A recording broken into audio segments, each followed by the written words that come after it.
വിദേശകാര്യമന്ത്രി എസ് ജയശങ്കറിന്റെ പാകിസ്ഥാൻ സന്ദർശനത്തിൽ ഇരു രാജ്യങ്ങളും തമ്മിൽ നയതന്ത്ര ചർച്ച ഉണ്ടാകില്ല. ഈ മാസം 15-നാണ് ഷാങ്ഹായ് ഉച്ചകോടിയിൽ പങ്കെടുക്കാൻ എസ് ജയശങ്കർ ഇസ്ലാമാബാദിലെത്തുക. 9 വർഷത്തിനു ശേഷമാണ് ഇന്ത്യൻ വിദേശകാര്യമന്ത്രി പാകിസ്ഥാൻ സന്ദർശിക്കുന്നത്. വിവരങ്ങളുമായി ഡൽഹിയിൽ നിന്ന് ആർ അച്യുതൻ ചേരുന്നു. അച്യുതൻ, സുഷമാ സ്വരാജിനു ശേഷം പാകിസ്ഥാൻ സന്ദർശിക്കുന്ന ആദ്യ വിദേശകാര്യമന്ത്രി. പക്ഷേ ഇത്തവണ ഉഭയകക്ഷി ചർച്ചകളൊന്നും ഉണ്ടാവില്ല. അത് ഈ ഷാങ്ഹായ് കോർപ്പറേഷന്റെ ഭാഗമായി, ഉച്ചകോടിയുടെ ഭാഗമായി ഉണ്ടായ സന്ദർശനം.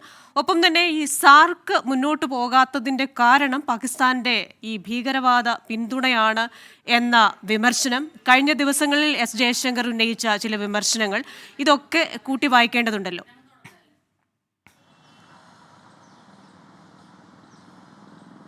തീർച്ചയായിട്ടും ക്രിസ്റ്റീന, കാരണം ഇന്നലെയാണ് വിദേശകാര്യ മന്ത്രാലയം ഈ ജയശങ്കറിൻ്റെ പാകിസ്ഥാൻ സന്ദർശനം പ്രഖ്യാപിക്കുന്നത്. അത് 15, 16 തീയതികളിൽ ഷാങ്ഹായ് ഉച്ചകോടിയുമായി ബന്ധപ്പെട്ട ജയശങ്കർ പാകിസ്ഥാൻ ഇസ്ലാമാബാദ് എന്നാണ് അറിയിച്ചത്. പക്ഷേ അതിന് പിന്നാലെയാണ് ഈ ലോകരാഷ്ട്രങ്ങൾ പോലും അത് ഉറ്റുനോക്കുന്നത്. കാരണം പ്രത്യേകിച്ച് പാകിസ്ഥാനെതിരെ ഈ അതിർത്തിയിലെ ഭീകരവാദം ചൂണ്ടിക്കാട്ടി ഇന്ത്യ നിരന്തരം വിമർശനം ഉന്നയിക്കുന്ന ഒരു സാഹചര്യമുണ്ട്. അത് ഐക്യരാഷ്ട്രസഭയുടെ പല അസംബ്ലികളിൽ പോലും ഇന്ത്യ അത്തരം വിമർശനങ്ങൾ ഉന്നയിച്ചിരുന്നു. ആ സാഹചര്യത്തിൽ കൂടിയായിരുന്നു ഈ സന്ദർശനവുമായി ബന്ധപ്പെട്ടിട്ടുള്ള കാര്യങ്ങൾ ഉയർന്നത്.